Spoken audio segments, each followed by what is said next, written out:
Kung isa kang rider o gusto mo lang pumorma, kailangan mo nito.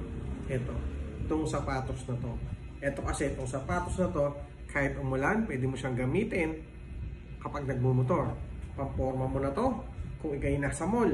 At ang kagandahan pa nito mga kaibigan, kung ito ang gagamitin mo kapag ikay magmumotor, wala kang huli kasi po ito ay closed shoes.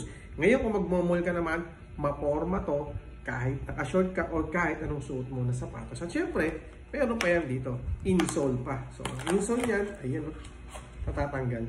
Kaya nga may insole.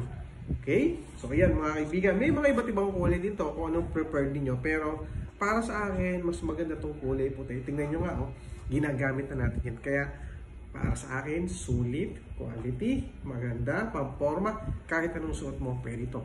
Lalo na sa mga riders na lagi nasa kalsada. Kailangan po ninyo to, umulan, umaraw, pwede nyo gamitin to. At hindi pa tayo mahuhuli. Okay? Thank you.